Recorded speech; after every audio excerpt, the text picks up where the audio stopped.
So far, I've done about 3 to 4 videos about scenes in the show where I have noticed subtle things, both said and unsaid, in the characters and how they tie to the larger story and what the scene is meant to convey. The first was about the tuna melt scene. Then I did one for Ilya's confession, the call, and I did another for the conversation between Shane and Yuna when she learned the truth, and a fourth for the events at the cottage. And whilst I was doing yet another rewatch of Eated Rivalry this past weekend, what can I say? I will always have 6 hours to spare to be lost in the story again. It is one of my many hyperfixations. Sue me. But like I said, whilst I was doing yet another rewatch, I found myself paying close attention to the events of the Rookie of the Year award scene, all the way to its culmination at the very end of the episode, with Shane walking away from Ilya, marking the end of their rookie season. And I thought, hey, I could share the thoughts that popped in my head with this rewatch added to the scene interpretation series I had unwittingly started on my channel, which of course means that if there is any scene that you would like me to talk about, maybe it's something that confused you or you are hoping someone else noticed something you did whilst watching it, please let me know in the comments. For next week's video, I am definitely doing the Vegas scene. One, because it's already been requested, and two, because as fraught as everything was in that moment, I really did find it entertaining and revealing about the emotional state of both Shane and Ilya, even though much talking wasn't done at that point. But for today, though, let's talk about the MLH Rookie Awards. But before I get into that, however, I will like to say a big thank you to my lovely patrons and YouTube members whose support have been instrumental in helping me continue to make content, especially since I started doing this full time at the start of last year, which was the last time I was in paid employment. And a special shout out to Lena, Sherry, and Holly for their extra support. You get all the hearts and kisses to mwah. If you too would like to support me on Patreon or become a YouTube member to enjoy certain perks, even get a shout out, the link to do so is in the description bar. Now, I would say, in my opinion, of course, to fully appreciate the tension that flows clearly through Shane and Ilya in the Rookie Award scene, we have to take it back to the very start of it. We open at this point with the nominees, Shane and Ilya, and the third dude who nobody knows or remembers, just like I still draw a blank every time I try to picture the third draft pick. I'm sorry, they aren't that important in the story. But anyway, we start with the nominees. Every damn person in that room is very much aware that it's basically going to come down between Ilya and Shane in that moment. The third guy doesn't stand a chance in hell. And sure enough, we cut to Shane lifting the Rookie of the Year trophy to the applause of everyone in the room. Ilya at this point is noticeably absent, which is why Scott asks Shane where his boy is at. We will, of course, ignore Shane's little panic at what Scott might be implying by asking him that question, and the shots he has with the other guys Scott brings on board. We will instead focus on Shane's glance through the crowd and what it reveals. People in their industry, yes, we can assume that the room is filled with a mix of players with their partners, coaches, GMs, everyone involved in some way or the other with the sport of hockey. And most importantly, Shane's parents who are present, schmoozing, yes, but visibly there, which for me is extremely important because just as with back at the start of it all, during their first international prospect game that Shane and Ilya played against each other, we see in the practice that Shane very visibly has his parents there to support him, which I think is quite important to note because the only time that Gregory shows up to offer any sort of support to Ilya is when he was the number one draft pick. And even that support, if we recall, wasn't shit because that was the first time Ilya was meant to actively talk with his new GM, the man who just chose him for the Raiders, and Gregory couldn't help himself and was putting down his son,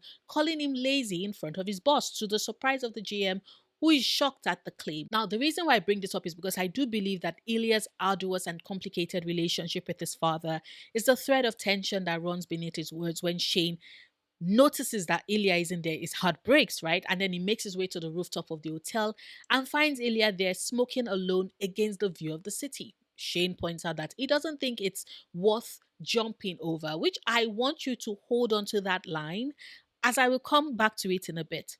Ilya notes that Shane is flushed and deduces that he has been drinking and is impressed because we all know that good boy Shane, who is underaged at this point, would never have let himself drink otherwise. But Scott made the offer and he accepted, and it's this alcohol coursing through his system that, of course, fuels Shane's outburst. Now, Ilya points out that it's a big night for Shane, at which Shane responds that it could have gone to either of them, which Ilya shakes his head at and points out that it went to Shane though. And as we all remember, this is when Shane loses it, shouting that is that why Ilya is sulking because he can't bear that Shane bit him, when all Ilya has done is beat him all this while, and now Shane's won one stupid fucking thing, and Ilya couldn't even try and show some good sportsmanship by being present for Shane's win, which of course is the point when Ilya screams that not everything is about Shane. And after pointing out that if Shane is there for the view like he said he was, then he should check out the fucking view. There's a brief pause after which Ilya says what is called to all of this. I go home in 3 days. Now, the lot of us who've seen the show or read the books or done both an infinite number of times, we understood what those words mean. Hell, I've seen people analyze the moment and accurately read it as home not being where Ilya wants to be at in 3 days, especially after he's there when Shane does the all must be nice bit in response to his words. I don't fault Shane for it. He comes from a good home. He loves his family. He cannot fathom otherwise. But here is the thing. Whilst it's the default for Ilya to not be happy whenever summer rolls around and he needs to return home to Russia until the start of the new season, my recent rewatch had me considering what I had missed in that scene at first. Because you see, it's not just that Ilya is going back to Russia. It's because he's going back to Russia after he just most recently lost. That, I think, is a part of the scene that seems to be lost on a lot of the viewers. Now, take your mind back to what I had said earlier. This is meant to be the biggest night for Ilya as a rookie. It's one he's never going to get ever again. You only get nominated for Rookie of the Year once in your career, and you can only win it once as well. And at such a monumental occasion, Gregory couldn't even be bothered to be there. Ilya is there without any support. I do not think it is a reach to assume that he knows that David and Yuna are there to support Shane. Hell, he probably saw them at some point before he made it to the roof. He is probably also jealous as hell about that support. But either way, he's alone in that room and the win goes to Shane, who is surrounded by his loved ones in that moment. Now, some of you might think, oh, then Ilya is being a sore loser in the scene. And to that, I would say, not really. You see, whilst we establish in the story that Shane and Ilya are very competitive and both of them are driven to gain their accolades and awards that would laud them as the best in their field, things are a bit tenser on Ilya's side, especially when they were just starting out as players. Because you see, Shane's win is for Shane.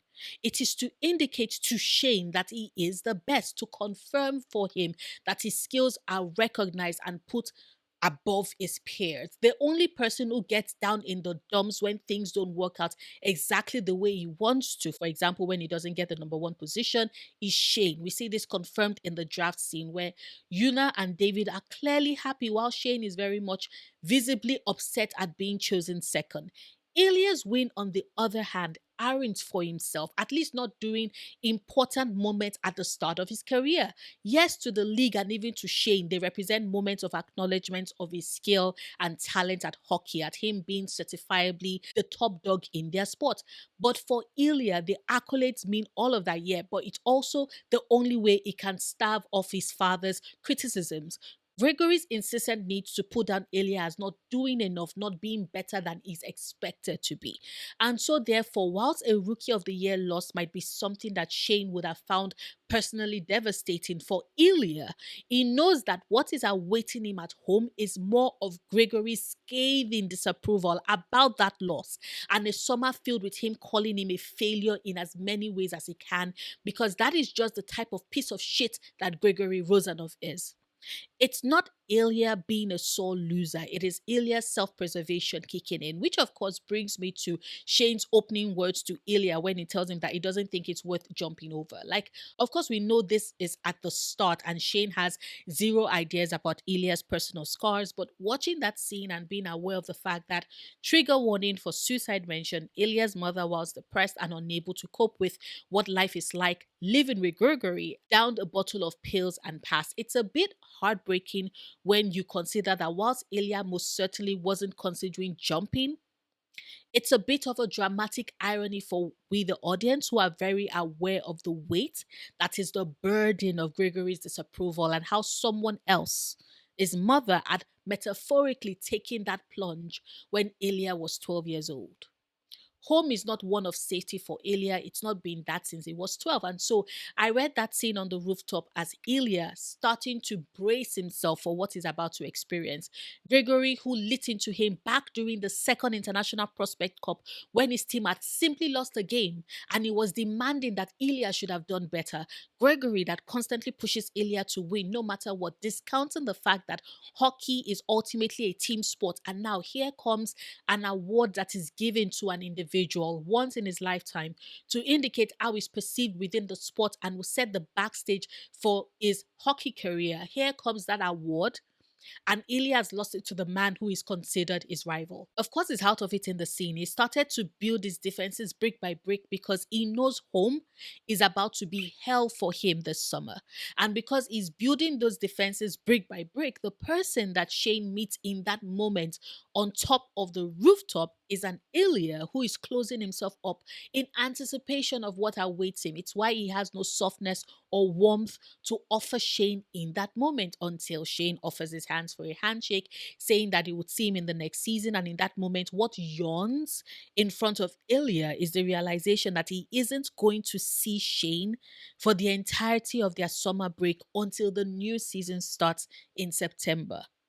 Now we can read Ilya's actions in kissing Shane in various ways, but to me in that moment it was Ilya overcome with the idea of the loneliness that awaits him, with a mild bit of self-destructive behavior seeping through because like Shane points out, they are in public, quite visibly in public, with the party still going on downstairs filled with people who would readily recognize them. But Ilya at that moment wasn't thinking of that. Hell, he most likely didn't want to think of any of that or the ramification of it. He just wanted to forget, to feel for a moment, and he went for it. Now, and when afterwards Shane walks away without looking back, even after Ilya calls his name and says he would see him next season, all set against the backdrop of the city lights, and Ilya being left alone in that moment, left to his thoughts of home and Grigory Rosanov's disapproval waiting for him when he gets there, that is meant to sit with us. But of course, these are just my thoughts. I would, as always, love to hear yours. Whether or not you agree with me, please share them in the comments. Like this video, however, if you've watched this far and haven't done so yet, but enjoyed anything of what I had to say. Share it so others can find my channel as well. Or you can check out my gaming or ASMR channels if they sound like something you might possibly potentially be interested in. I have them both linked in the description bar. I will see you tomorrow with a new video. Until then, do remember, obsessing over the things you love, perfectly valid coping mechanism.